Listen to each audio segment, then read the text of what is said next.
3, 2, 1.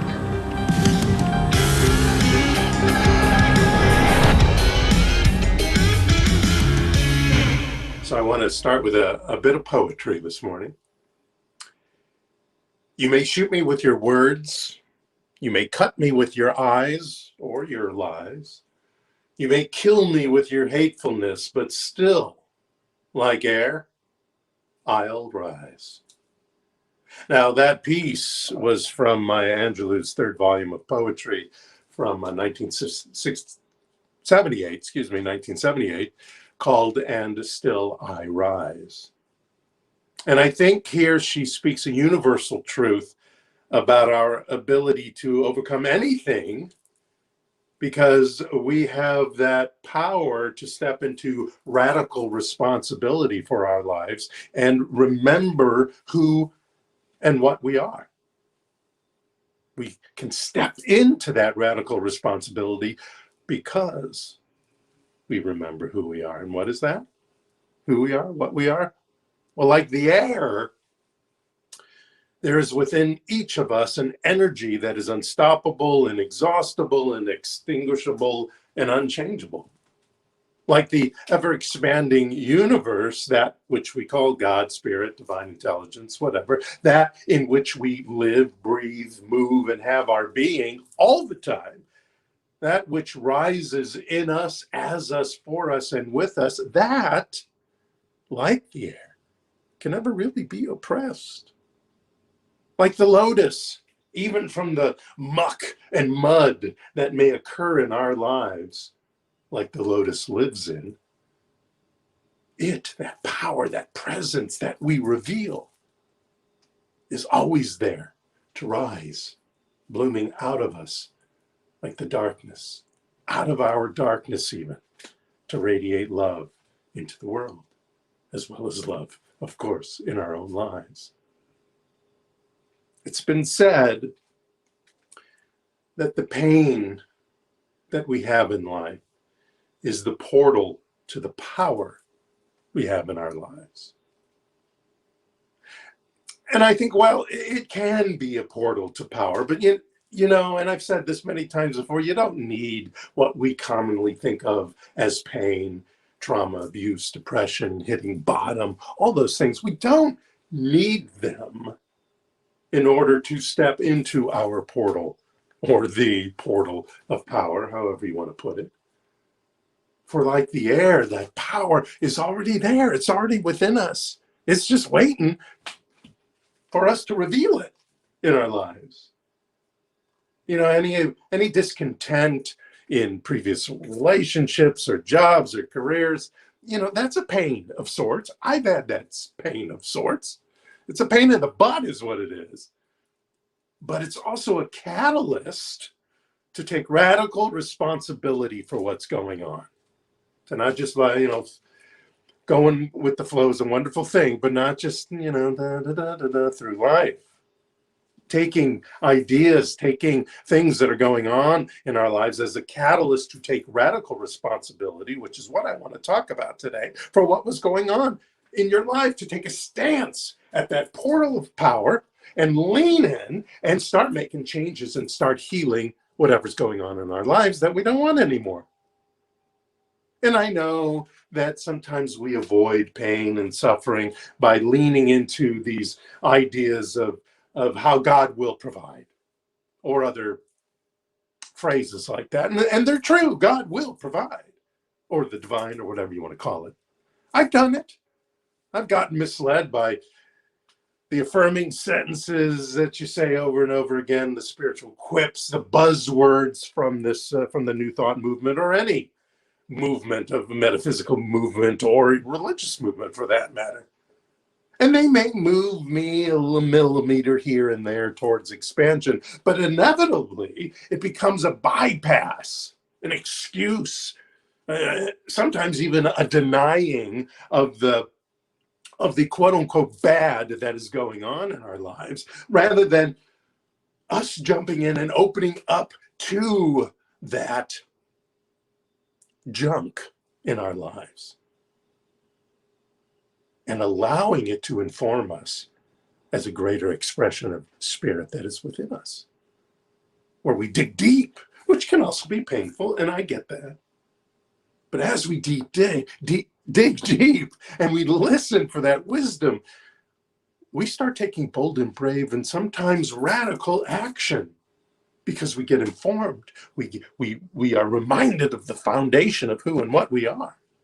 And even though temporary fixes like God will provide make us feel better, and I'm not saying don't use those, I'm saying don't depend on those, period. Move through those, use those as a catalyst to move forward in more deeper ways.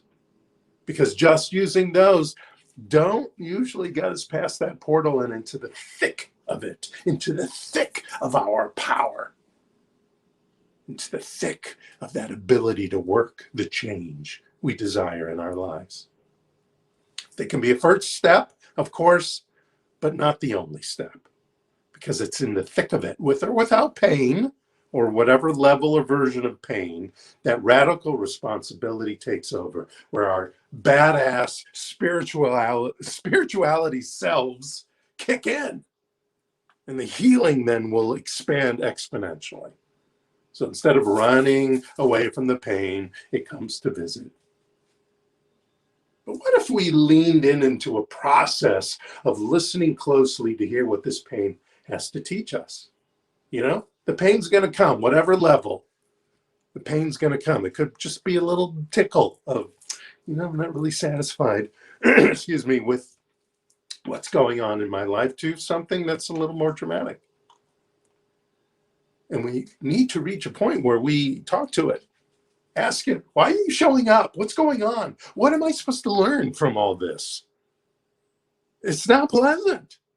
Tell me what I need to learn so I can move forward. It reminds me of how I did that when I had a kidney stone about 15, 20 years ago. I had to reframe the pain, physical pain in this instance, reframe it as an expression of spirit in my life, an expression that was calling to me in a way that obviously I didn't listen to subtler hints that were going on in my life, the subtle, or even the big red flags that was going on in my life. And so the universe knocked on my door with kidney stones. And I persevered through about 4 days of pain, and I learned, though. That's the biggest thing. I learned. I persevered without painkillers because they didn't really work that well anyway. But I listened. I asked, and I listened to what I was being informed of, what I was really being inspired to do. And not just rising from the physical challenge, but rising from the fear and discomfort of what was going on in my world that I was not paying attention to. And in this way, I allowed myself to receive the message, and by doing that, declaring my healing and moving past the portal from the pain to the power, stepping into the portal, releasing that conflict that was blocking me. We believe in the incarnation of the universal spirit in humankind, and that everything, all people, the rocks, the trees, etc., are part and participants of that one spirit. Everything is created by this power and presence. Everything reveals a divinity that expresses in ways we may not understand how a rock expresses the divine, but so what? That's nature. Nature does its thing, and we do our thing within the nature we are. And we are part and participant of the one spirit expressing itself as us, as that microorganism, as that flower. We believe that the power of the Big Bang, you might say, is within us right now, and that we experience this creation level energy and power to the degree that we become conscious of it and use it on purpose. Ernest Holmes wrote, living without fear, he wrote, there is an energy in thought, not because we wish it to be so, but because it is so. definite and specific thinking draws this energy through our conscious desires and makes manifest these desires at the level of our comprehension of good. We think, therefore we are. We think, therefore it is. We think and feel and believe and take action, and heretofore our lives manifest as we see fit. You know, it's said that the ultimate goal of life is to have a complete emancipation from all discord of every nature. And I know a lot of people ask themselves, well, can I achieve that in my lifetime?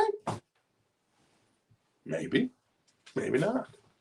But we are responsible for working at it. There's a power for good in the universe, right? You've heard that before. There is a power for good in the universe, and it uses every part of our experiences, the joyous and the challenging, the pleasure and the pain, to guide us into a deeper awareness and knowledge of the self. And use that deeper awareness and knowledge to move us forward, to expand and transform and transcend our lives. Nothing's wasted that happens in our lives. I know that's tough to hear. I totally get it. I'm not dumbing down any experiences that may be traumatic in your life. But in some ways, they're blessings, dare I say. They can at least lead to a blessing in our lives when we take radical responsibility for our response to the experience, at least later on. I want to tell you a little quick story. In 1985, 35-year-old Fleet Mall, who eventually became a PhD, was sentenced to 25 years without parole for drug trafficking. And while he was in a maximum security prison, he learned about and decided to take radical responsibility for his life and became committed to eradicate all the negativity that was in his life that led to this this bout in maximum security prison. Because he also knew that this was something that his then 9-year-old son would be able to hold on to, be able to hold his head up high and be able to be proud of his dad, despite what was going on with him for the next 25 years. And he later wrote this book, which is how I found out about him, called Radical Responsibility: How to Move Beyond Blame, Fearlessly Living Your Highest Purpose, and Becoming an Unstoppable Force for Good. Quite a title. Radical responsibility, that's the most important part of that title. And his definition for radical responsibility goes like this. He says, "My philosophy of radical responsibility involves voluntarily embracing 100% of ownership for each and every circumstance we face in life, day in and day out." Wow. Wow.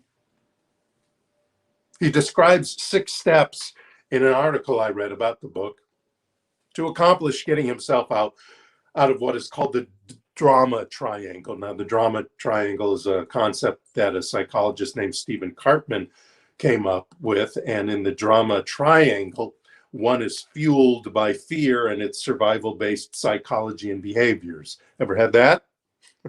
Ever had what's going on in your mind and what you're doing in your behavior fueled by fear and some sense of a need to survive?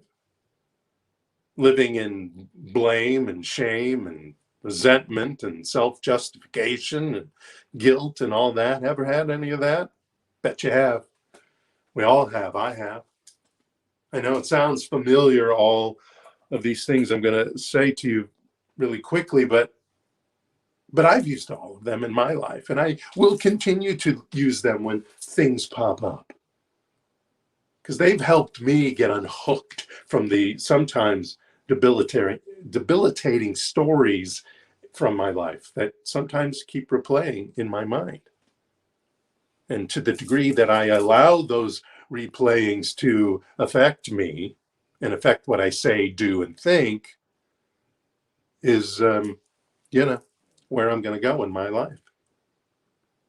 It's like when you create a purpose statement, when I created this purpose statement, or when you get clarity in describing to the universe that which you have decided to reveal in your life, your next adventure, your next journey.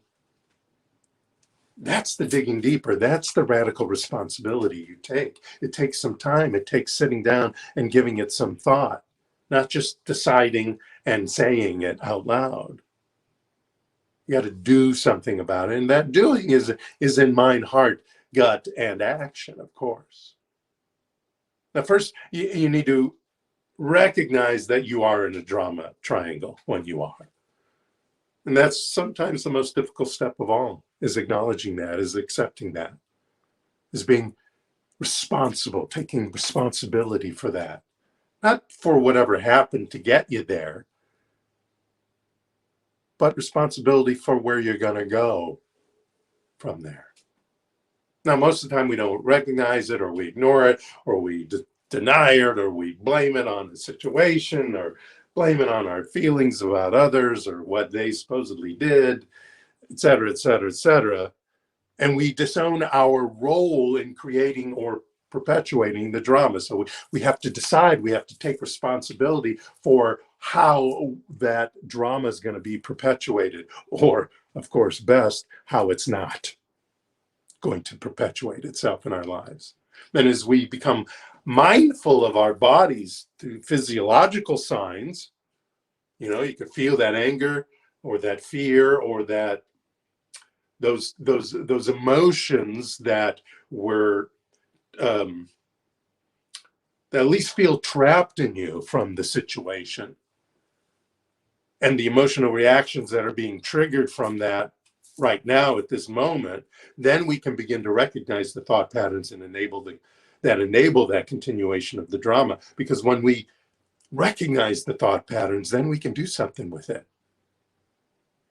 When we take responsibility for those signals, we can do something with them.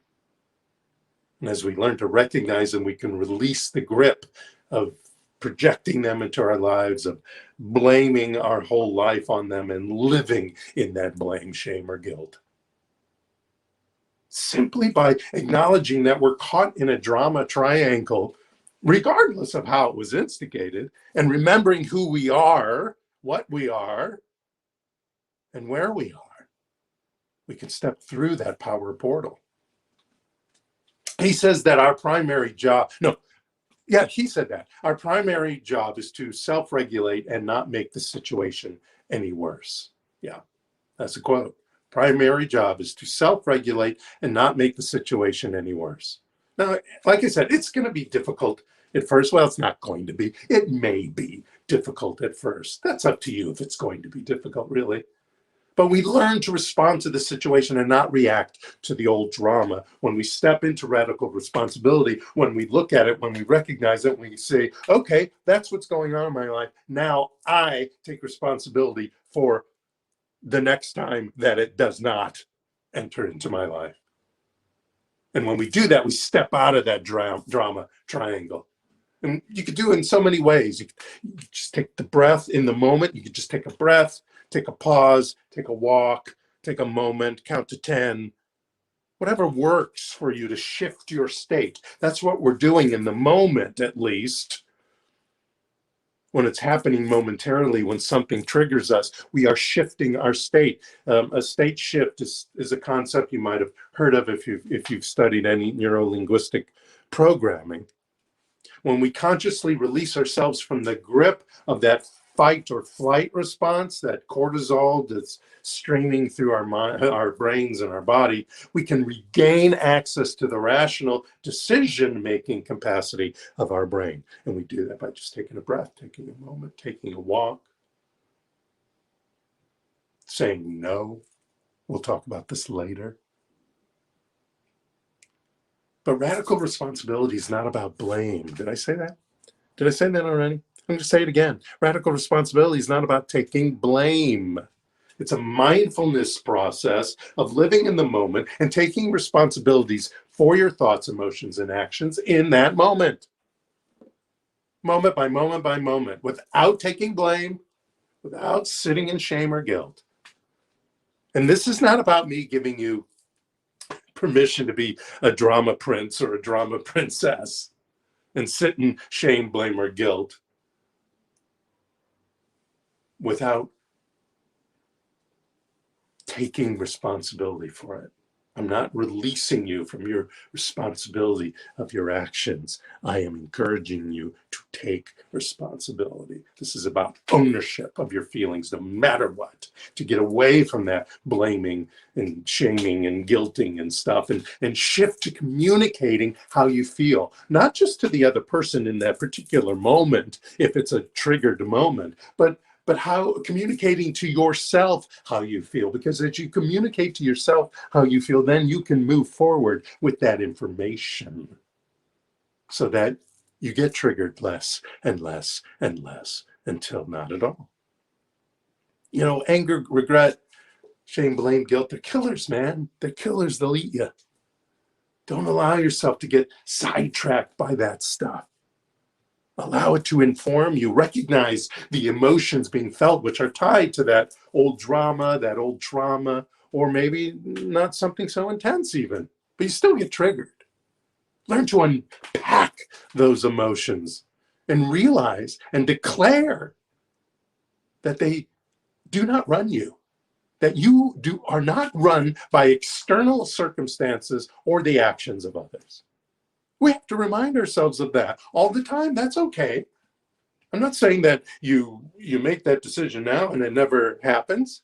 I've seen some very centered, grounded people get triggered by what I might have thought is a little thing, but it is not to them. And you're so surprised when people that you think are just so together get rattled by something. As Mr. Mall wrote, he said, just practicing saying yes and no to yourself and others until you become good at it, until it becomes natural. He says the better boundaries you have, the less likely you will end up on the drama triangle. And when you occasionally get caught on one, the less likely you'll get stuck there, like I said. And by your spiritual practice, of course. I'm going to bring that up. Your spiritual practice. You gotta treat your mind with the truth, man. You gotta intentionally empower yourself to handle, tell yourself, declare for yourself, and eventually it'll show up. You're treating your mind. You're giving your mind logical solutions and heartfelt solutions to handle this radical responsibility. Handle yourself and open yourself to the clues that will show up when you ask for them to eliminate their hold on you, because you can do that. Like Ernest Holmes says, there is a divine urge within everyone to know more, to be more, and to express more. And I have found that the thing we are searching for is the thing we are searching with. Self-reliance. Radical responsibility is self-reliance. Remember, conscious thought is more powerful than unconscious thought. You can get through it. You can do it with conscious thought. Sometimes it may take a few times to do it. It may take some work, both in the 3D world and in the metaphysical world. But as you treat your mind over and over again and see if you need, which is absolutely a positive step in the portal of power, if you need to see a therapist to talk it out, if you need to vent it to your friend once, if you need to see a practitioner or minister for spiritual counseling to know the truth for you, then do that. Or other modalities of practitioners and modalities that do similar things, as long as it's affirmative, as long as they are affirming your power and the power that is in you to step out of this drama triangle. September is Declare It month, right?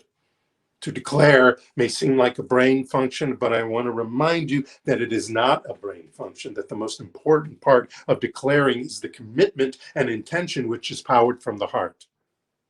The heart, the knowledge, the logic, the smarts type brain functions, they're all great, they're all good, but only when it is supported by the wisdom, compassion, and love from the heart, and the intuition, by the way, of the enteric brain in the gut. Only when those are working together does this radical responsibility and spiritual practice really take hold, really take flight. Take radical responsibility. The past isn't in your way, my friends. Excuses are. The old stories aren't in your way, my friends. Denial is. The drama, the trauma, the victimhood, the shame, blame, guilt, anything that has happened before can't be in your way unless you continue to allow them. And you don't have to be alone. Remember, you don't have to be alone. Not only are there professionals to help guide you, to help bring you through this, but when you choose radical responsibility, the universe always has your back. The universe always has your back, awaiting your call, your decision, your declaration of freedom. Declare it.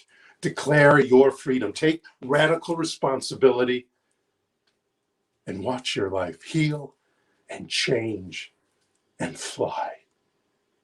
Thank you so much. Namaste.